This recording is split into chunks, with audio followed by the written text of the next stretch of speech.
What's up, you guys? Welcome back in to the show. It's Battle from 95.7 QMF, Louisville's rock station, and of course, iHeartRadio's official wrestling podcast, the Battleground Podcast. We're here to talk about it. WWE Friday Night SmackDown returns to the KFC Yum Center on June 7th. Tickets are on sale right now at Ticketmaster.com or WWE.com. You're going to be able to see your favorites Friday Night SmackDown superstars, including my 7-year-old's favorite, who is on the show with us right now, Mr. Austin Theory. Austin, sir, how are you?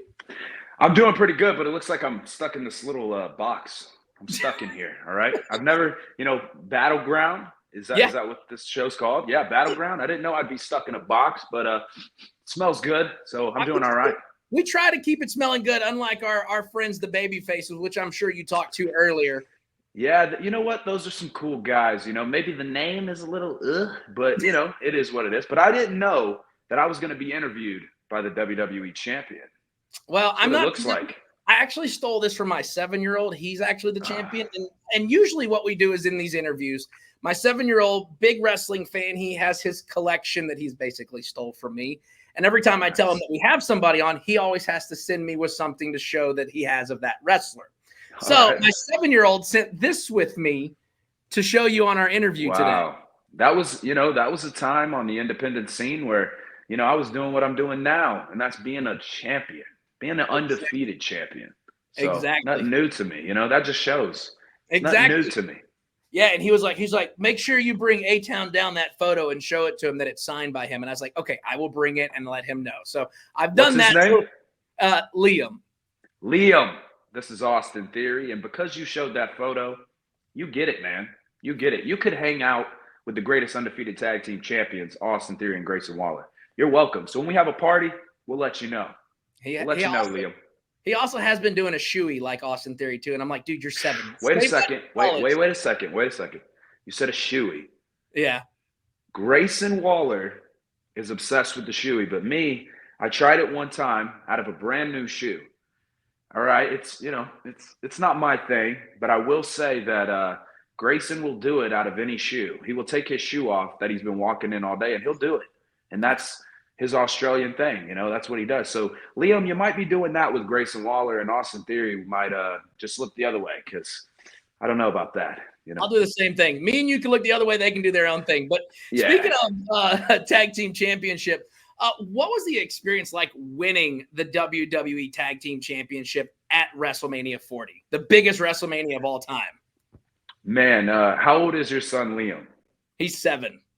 7. So I started watching WWE when I was 8. And I believe, I'm trying to remember how old I was when, I believe it was WrestleMania 25 is when they still had the ladder match. And it was for the briefcase, though, the Money in the Bank. Mm-hmm. But I remember how intrigued as a kid I was in that match, especially at WrestleMania. This huge ladder match, crazy things happened.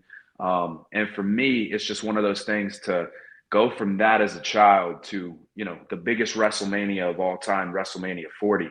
And going out there and winning the tag team championships, not winning the tag team championships after the first tag team champions won them. Me and Grayson Waller are the first place tag team champions. Miz and R-Truth, they're second place. So what a moment, man. Climbing that ladder, seeing Grayson grab the titles, me holding the ladder down for us and just becoming the greatest undefeated tag team champions, and the rest is history. Amazing time. Absolutely. And I was there in the building when that happened. That place erupted, and it was awesome. And, of course, Friday Night SmackDown, KFC Yum Center in Louisville, June 7th. You can still grab your tickets, Ticketmaster.com or WWE.com. So we all know that there's a lot of high praises when it comes for one Austin Theory. Randy Orton was recently quoted and asked about what the next big thing in WWE. Orton had this to say. He said, "My eyes are on Theory, not only from a talent standpoint. He's got a great look. He's gotten better on the mic. The more opportunities he has, the more he'll thrive." And he goes on and says, "When I was his age, he was nothing like that. He's way more mature." What does something like that mean to you coming from a legend killer by Orton? Well, I know a thing about killing legends myself, but it's Randy Orton. I mean, what has Randy Orton not done in the WWE? A 14-time WWE champion, a man with just a crazy resume, and somebody that everyone in the locker room well respects. And anytime you get words like that from Randy Orton, you better make sure you're working and you're pushing yourself, because he ain't wrong about anything he said. He's speaking the truth, and it is on my end to hold up that end. And I have no doubts. I'm not worried at all. I appreciate what Randy said, and this is just where my mentality is. Coming down the road, if Randy's there, I won't have any sympathy, though, because these tag team championships, I know he likes running around with Kevin Owens. And if they decide to, come our way, just remember, Randy, what you said. Remember all those things you said, because you said you weren't where you were at when you were my age. So just remember that. Just keep that in the back of your mind, Randy, if you're watching this. Right. Recently there was a little bit of headlines.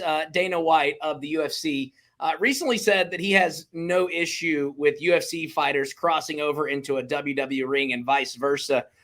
Do you think like maybe you would entertain the idea of competing in the Octagon, or having somebody from the Octagon come compete in the squared circle? And if so, are there any fighters you would call out for a fight? Wow, man. Is it Conor McGregor? Is that who we want? Is that who wants to step up to Austin Theory, the undefeated tag team champion? I mean, maybe Conor's so tough. Maybe he just wants to fight both the tag team champions. So maybe he has a handicap match because, his ego, because me and Grayson Waller, we don't have egos, We're very set straight. We work hard. We're champions. We show up to work only if we're not busy. So Conor McGregor, maybe that's the crossover. But really any of the UFC guys, I mean, that'd be pretty cool to see, and watching those, punches go from that to up on my shoulders into an 8-town down, not ready for that, but I'm down. I'm excited. Why not? Absolutely. That'd be something definitely sure to be watching very, very soon. So, critics, they often scrutinize WWE storylines and character development.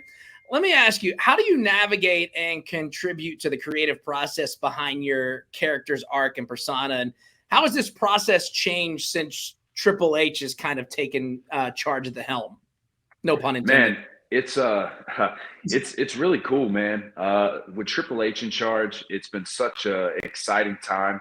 Man, it's really cool to be able to go to live events and they're all sold out. Premium live events. We're not staying in the United States half the time. Like, we're in Australia, we're in France, we go to the UK, we do all these things, man, and all these shows are packed. And even when I'm just doing like meet and greets and things now, in Australia, I did a meet and greet and it was 300 people in the middle of the mall to see Austin Theory. And WWE is just at an all-time high now. I mean, you can't deny it. I think we're well over the Attitude Era. I think we've topped that. I think this era has just solidified just a new world in professional wrestling. And Triple H is the man. He's always working, always coming up with these ideas, always just pushing us all forward and motivating us. And really, when you get to work, man, and you're backstage, everybody just wants to be the best because we know we're the best. And we have the biggest platform in the world to show that. And we go out there and we do everything we can to show that, because everybody in the back is passionate. Everybody has dreamed of this. Everybody has wanted it. And when you have somebody like Triple H sitting there, in the pilot seat, flying the plane, and all you got to do is do your job, man, there's no stopping us in the WWE. Absolutely. And it is a great time to not only be a WWE fan, but be a wrestling fan in general, because, I mean, you got wrestling every day of the week and you're going to be able to consume it even more once, WWE and the Netflix deal happens and whatnot. So it definitely is a great time. And of course, a great time is going to be Friday night SmackDown, KFC Yum Center in Louisville on June 7th. You can grab tickets, Ticketmaster.com, WWE.com. Now, this is kind of an interesting thing because a lot of people were, kind of talking when you and Grayson got thrown together. And of course, the concept of two guys thrown together to form a team and the whole, can they coexist? That goes back decades, but right. Not all of these have actually ended up being world champions. What makes you and Grayson Waller gel so well together as a team? I'd have to say the mindset, man. We're two dudes that are young. We're hungry. We know the abilities and the skills and the talent that we both have. And the thing about us both is we're not willing to shadow those talents or those gifts or whatever we feel like can propel us to the next level. we're very outgoing and we want to show the world, you know, and people might perceive that as arrogant or cocky or feel like, oh, I don't like these guys, but it is what it is, man, because we know how to be successful and we're not going to stop. Because everybody hated when we got thrown together and they were like, oh, this doesn't make sense. This is dumb and this, and saying all these things like they always do, because they always got something to say, whether you're doing good or bad. But look at us now, undefeated tag team champions, holding 2 tag team championships that no other team has ever had in the history of the WWE. Brand new titles, you know, and we went to WrestleMania 40, the biggest WrestleMania of all time, and we won. And it is what it is. You can hate all day, but we're perfect together, man. We're running through everything. We travel the world. We show up to our appearances. Everybody wants to see us. They might not get a signature because we ain't got time because we're so busy. But, man, I'll tell you what, us being paired together is one of the greatest things that could have happened. And Austin Theory loves to say the greatest this and that, but when I say it, I mean it. Me and Grayson Waller, unstoppable, undefeated, the greatest tag team champions of all time. For sure, for sure. And, you know, I know your time is precious being the, you know, undefeated tag team champion and all. I do want to go back to that night that the tag team titles championships were unveiled. I know Miz recently said that when they did it, they kind of put like an old belt under there so they could get their actual reaction. Did you get to see the belts beforehand, or what did that happen for you when they were kind of walking through that scenario?